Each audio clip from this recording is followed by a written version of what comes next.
Good morning. It's fun to talk about a crisis when it's not your own, you know? So we're going to talk about a crisis today in a hopefully a positive way. You know, it goes back to Winston Churchill in World War II at a low point in the war, and he said to his people, he said, look, a good crisis is a terrible thing to waste. And that had a lot of impact, I think, at the time in suggesting hope that through the morass of war, something good would follow.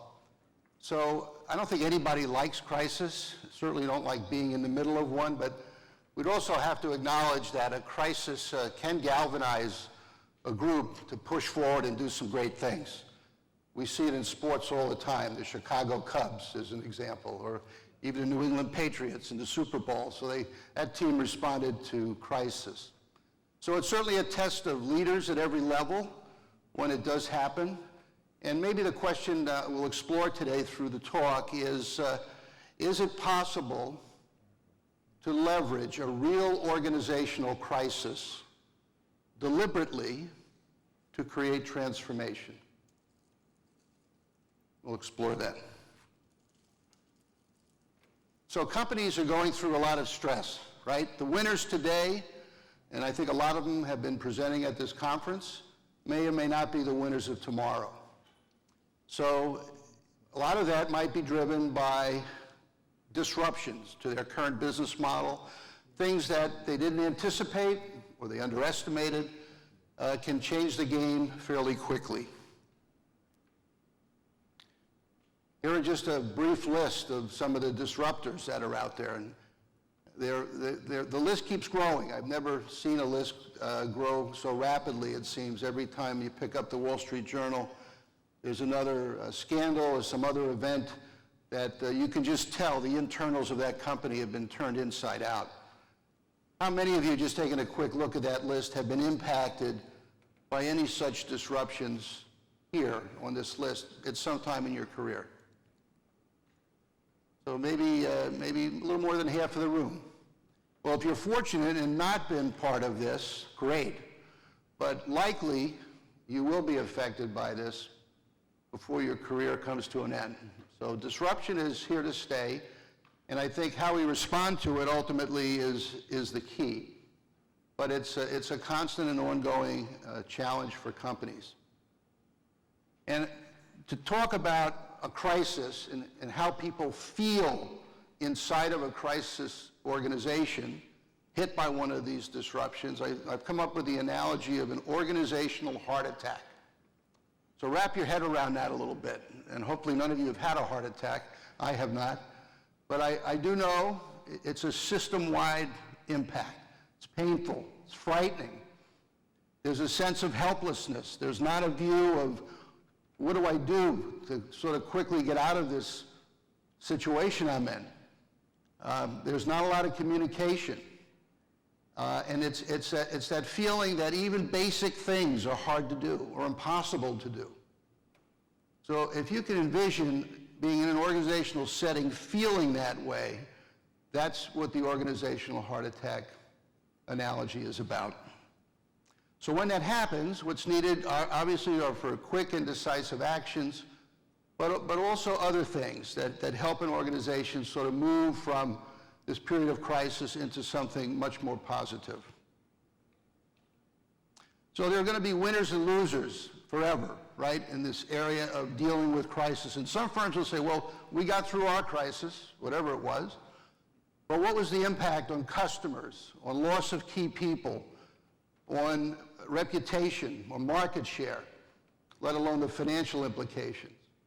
So crisis has a price that it extracts, even for firms that get through it. And of course, some firms don't. But the message is, if we could find a way to transition through that crisis faster, get to a better place, we'd really be better off, and we position ourselves for the future. And then here's where OPEx leaders, I think, can play a unique role.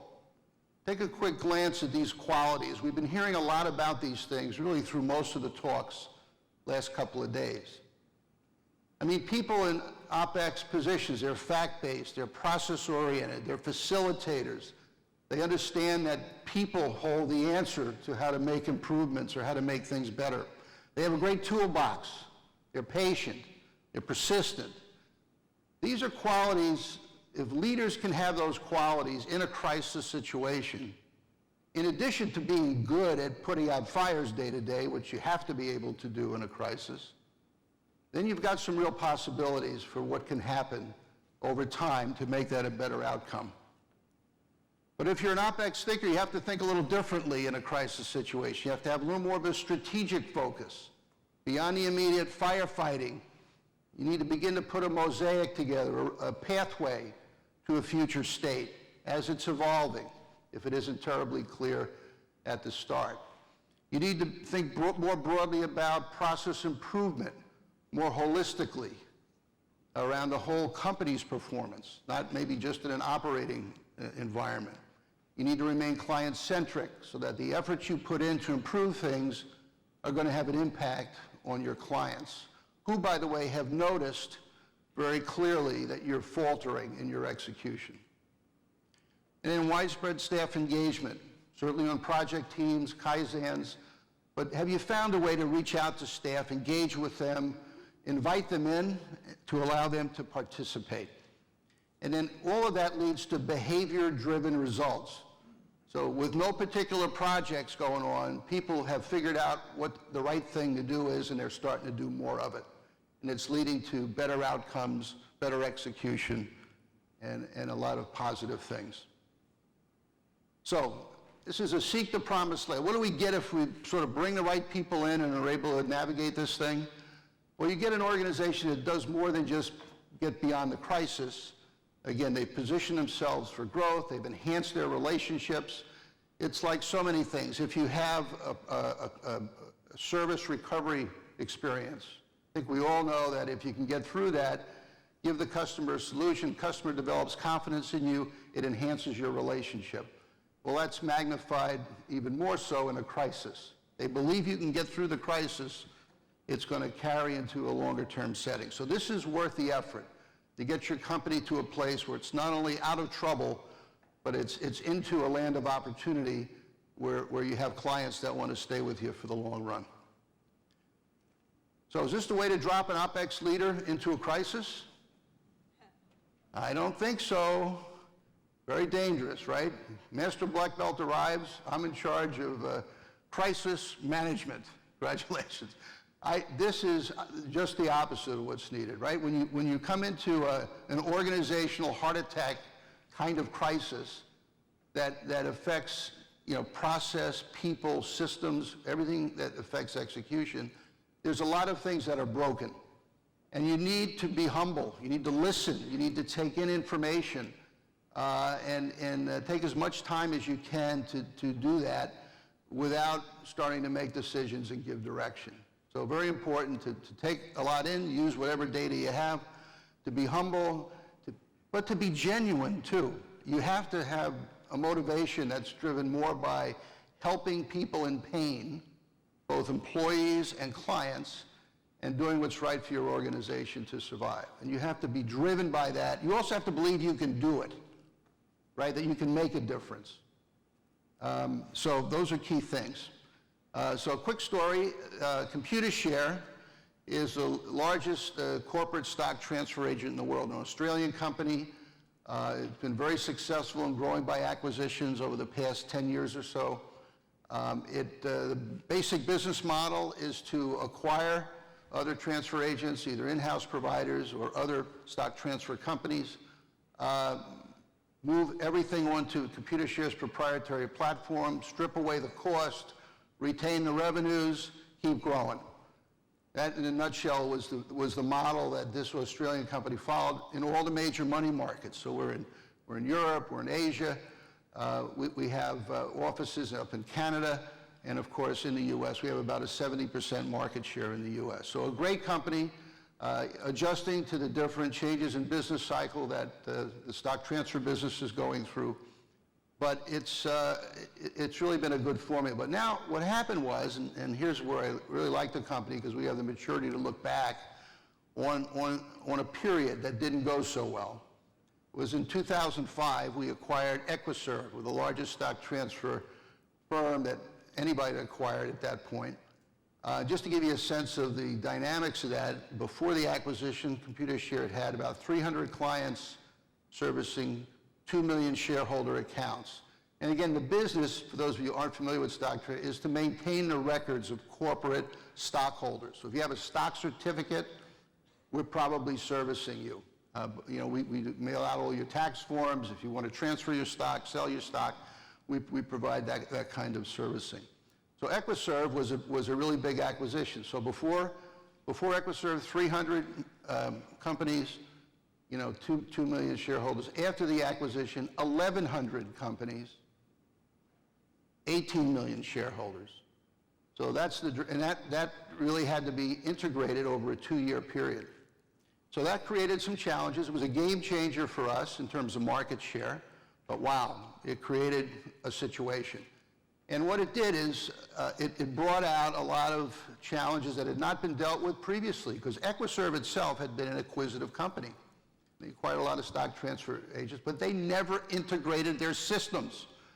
So they had 4 separate stock transfer systems operating out of 3 service locations, with different business rules surrounding each of those systems. And so that was problematic. Computershare said, but we're going to do our thing. We're going to move it onto our platform. Let's do that as quickly as possible, and it took 2 years. From a technology standpoint, it was successful. They got everything converted. But it required, as you might guess, a lot of things not getting converted. A lot of functionality that was in the legacy systems didn't come across, and that meant more manual workarounds, a lot of disconnects with clients. So it was evidently over time, all those changes were so important to clients' satisfaction with their transfer agent, it created a lot of client angst during this period. So we were feeling this pain. The different service centers had different rules. Again, they didn't work together as a team. They didn't communicate as effectively as necessary. And then this whole huge organization, which by the way staffing grew from about 300 to over 1,000 as well. All the support structures within Computershare were not up to that. So all of a sudden, everything felt a little bit broken. Somebody described it as an earthquake within the company. So no one knew who to go to, how to communicate, how to get things solved. You have a sense of the organizational heart attack that we were facing. This was in 2007. This sort of came to a head. So, looking back on it, we did get through it successfully, or I probably wouldn't be giving the speech today. But I will tell you, I thought about the levers that really made the biggest difference. And I'm going to go through these very, very quickly. You've got to do a quick assessment of the situation. If you're called in a leadership role, and it doesn't have to be the top leadership role, but you have a way to influence the path of the company through change, you've got to quickly assess the situation, observe the real conditions. You try to capture voice of the customer information. If you have any survey data or complaint data or just feedback from clients.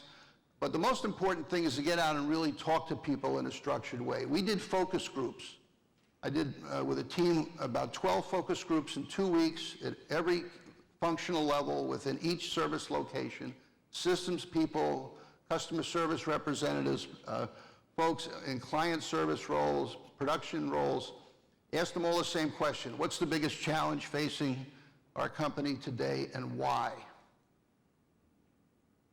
They all answered that question. I used nominal group technique, which was a way to get a lot of production out of those focus groups. And inside of 2 weeks, I had a very good assessment of the depth and breadth of the problems. And I was able to say, they're about a mile wide and an inch deep. We've got a sound system, we've got great people, but we've got a lot of things out of step, a lot of process weaknesses, a lot of disconnects. Those are the things we have to work on. But at least I had done that quick assessment, and I had a little more confidence. I knew what I was getting into and what the company might need to do. You have to be the accountable one. If you're in a leadership role, you can't shy away from this. It's a little bit scary because the outcome is not real guaranteed. You can fail, right? The organization can fail.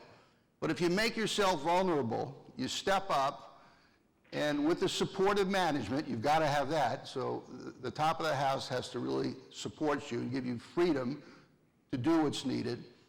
But then step into the breach, because by being vulnerable, you can build trust, and accountability will follow. People will see you taking a personal risk and a personal stake in this. And you can represent both the internal teams, all the folks that are trying to get through every day, and you can also represent yourself to clients to be an advocate of them. Pulling those two sides together, I think, makes for a very workable situation, even though, again, the risks are high and you don't have a lot of time on the clock. Engage people, again, in a lot of different ways.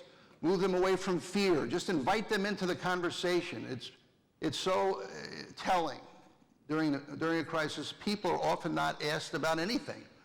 They feel like victims. You know, management's huddled in meetings and running around and reacting. You need to make that conscious effort to pull people in different ways. We did a lot on project teams, but we went beyond project teams as well. But how do you unify everybody's effort? Even if you got them engaged, you've got a lot of projects going on, you could be doing things working in different directions, right? It happens. So we sensed we needed to create a way to unify the efforts of the organization. Whether you're in client services, in the customer service, on the phones, you're in operations, how do we get everybody's head around one direction? So that comes down to a metric. We called it the North Star. It's picking one metric that says something about client satisfaction, says something about the way you're executing. It's measurable, it's repeatable, and it's reliable enough. So we use survey data driven by 3,000 survey points we got every month from shareholder satisfaction surveys that our clients were doing to monitor our service. This was part of their service agreement with us. But we weren't using the data. So no, let's start using that data, 3,000 surveys a month. And so we started tracking it, and a lot of internal resistance, but I said, look, that's the only metric I care about. There's a lot of internal metrics we're establishing and tracking, but I want to see that shareholder satisfaction number improve. So now we've got a target, we've got engagement, we've got to work the approach. How much time do I have? You know, you've got to confirm that. If clients are expecting things to turn around in 30 days, well, it may not happen. So, you know, use your domain thinking, remain client-centric, but stay within that time window and move forward. Communication we've talked about, important to keep that dialogue going. But bottom line is you've got to communicate in a lot of different ways. We use this model to talk about where we were heading as a program over time, from stabilization to transformation. We coupled this with data, and we maintained client credibility throughout the journey, and that was real important. So a lot of good things happened. Morale went up. Clients became more engaged with us as partners, and this is why. They saw the trends in satisfaction for transaction service improve. Took about 1.5 years to dig out of the hole, but then we maintained 90% satisfaction very consistently. The same on telephone service. And once we found, once you hit 90%, people aren't calling clients anymore and complaining. They have a good experience. So the bottom line is this drove shareholder satisfaction on an overall level. You can see from 07 to 11 how dramatically the scores improved. We were #1 in the industry in 2011. In 07, we were last in client satisfaction. So all this driven off these internal efforts and the collective focus of the teams. So a lot of things were transformed over time.